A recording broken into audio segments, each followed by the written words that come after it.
मेहरबाना।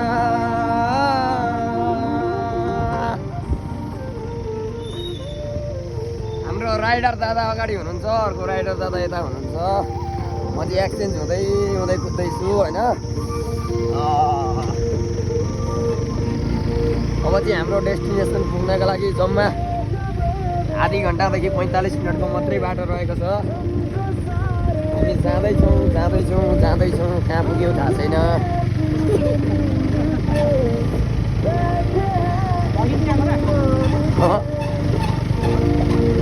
दुई चारवटा भिडियो बनाइरहनु पर्यो नि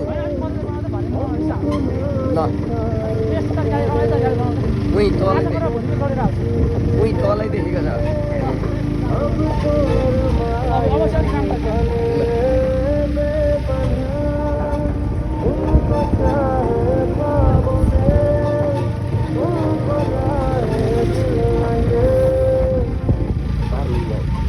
लाममा